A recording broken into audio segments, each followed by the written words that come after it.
This is the end of DCeased.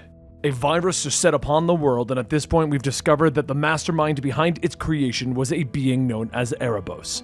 Our heroes lost their mentors, lost their families, and lost their allies. But then we found a cure. Certain heroes came back, like Superman, while others remained dead, like Wonder Woman. The virus hit the new gods, and the battle hit cosmic scales. Mr. Mxyzptlk was turned into an anti-life zombie, along with the Spectre getting involved and destroyed. Dark Knight became the Yellow Lantern, and Supergirl was turned into an anti-life zombie. Eventually, as Damian, who had become Batman, was turning into an anti-life zombie, the heroes were losing. And finally, Alfred was changed into the new Spectre and saved Damian's life. Now with the cure in hand, our heroes are trying to figure out their last-ditch effort to defeat Erebos and save the galaxy.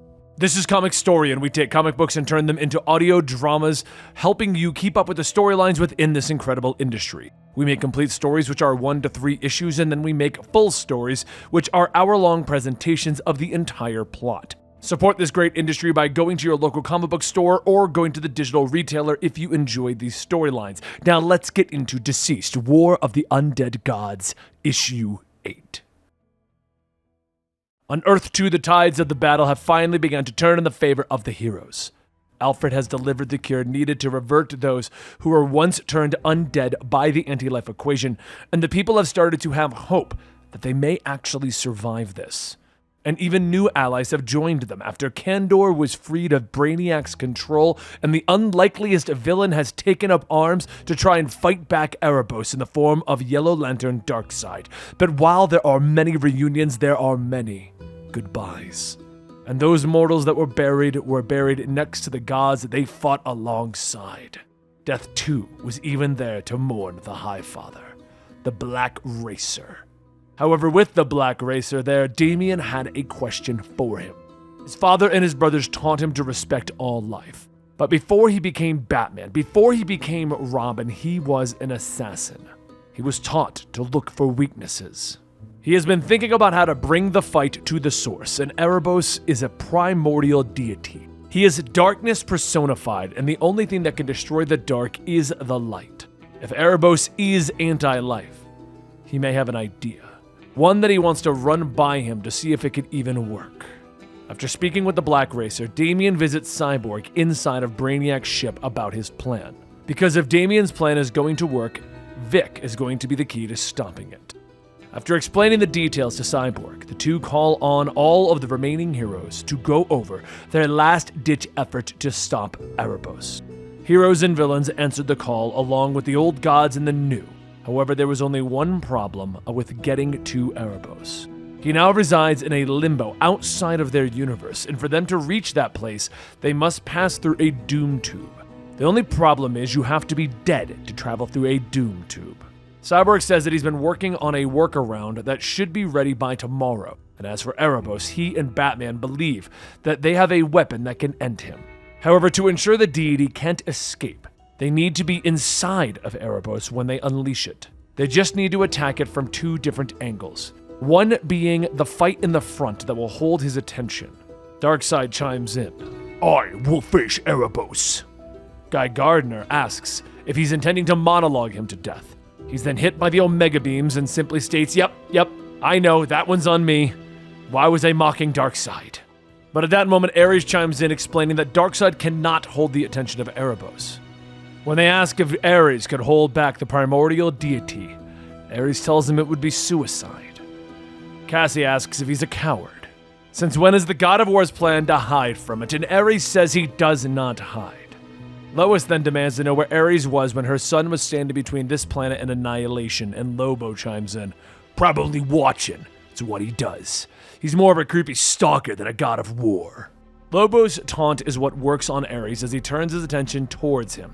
But Black Racer stops him, telling him that if he faces Erebos tomorrow, he will not be alone. Death will be beside him, as death has always followed war. So Ares releases his grip on Lobo and states that he will hold the attention of Erebos.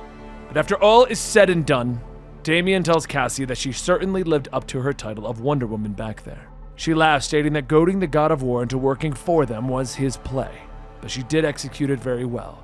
Speaking of plans, they're going to have to be careful tomorrow. They were already close to losing him once. And Damian says that that's just it. He needs her to stay behind in case they fail. Even with the Green Lanterns here, Damian doesn't trust the Guardians to do the right thing. And the newly freed Kryptons, well, they need to be trained. Cassie says that if he's trying to spare her, but Damian tells her no.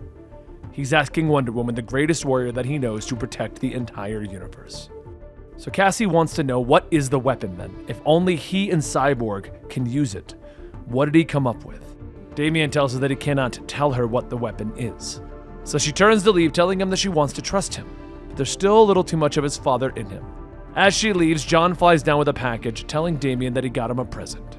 He tells him it's a birthday present. It hit midnight in Gotham about the same time that he thought it would be a good idea to punch the father of the New Gods. Apparently, the wisdom coming with age thing doesn't apply. So Damian opens it up to see a brand new Batman suit, a white one. John says that he thought, since they're fighting a primordial deity tomorrow, maybe the personification of darkness could come up against the Light Knight. Damian smiles. Feels right. And no matter what happens tomorrow, John tells him that they're going to win and they're coming back. Yeah, we're gonna win, John. The next day, everyone straps in to be killed, and Cyborg explains that their hearts will stop for only a minute, but just long enough for them to pass through the Doom Tube. Once their hearts stop beating, Warworld will carry them through to meet with Erebos. They're all shocked, and they're all presumed dead, so Warworld creates a path to the place where Erebos resides, and it's much bigger than anyone was expecting. As Ares and the Black Racer are the first to leave and engage Erebos, Ares says that they cannot win this. Black Racer tells him, "No, we cannot, but we will fight and lose the battle and let the heroes win the war." Erebos stares at the two. "When there is no one left to fight a war, when there is nothing left living to die, there will still be darkness." Meanwhile, Green Arrow uses the bone quiver of Apollo to pierce the darkness when everyone else combined their strength and unleashed their power. Once that crack was made, Lobo flew in to tear it open, allowing the others to pull open a gap big enough for the entire Warworld to go in. Inside, Cyborg tells Damian that it's time to unleash the weapon, but Cyborg, searching through his memory banks, realizes that he doesn't know what it is. It's like whatever their weapon has been removed from his whole damn conversation. "Damian, what have you done?" Damian tells him he's sorry. Bruce was a paranoid man, and when you bonded with Apocalyptian tech, Bruce didn't just hide a tracker in you, he hacked your entire system years ago and left the control with you. I found a theory.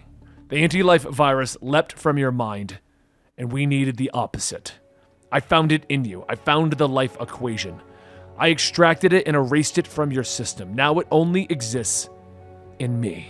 You don't need to do this. Really? You have the greatest technology of two worlds. Your own brilliant mind and the calculating speed of Brainiac. Explain how there's another way, Vic. It can be me. It started with me. But Damian begins to glow as the life equation takes hold. It's already started, Cyborg. It's in me. As soon as we entered Erebos, a chain reaction began. Well, I'm not leaving you here. But that's when his thrusters activate, and Damian tells him, "You don't have a choice. I've already programmed your flight path back. Goodbye, Vic." As he rockets out, Dinah wants to know what's going on and asks where Damian. Cyborg says that he's not coming, and they have less than 3 minutes to escape. Darkseid asks, "Did the weapon fail?" There was no weapon. It's Damian. It was always Damian. Damian took the life equation and activated it inside of Erebos. It's like when matter and antimatter collide. There's about to be a big bang in the center of Erebos. No one can survive what's coming.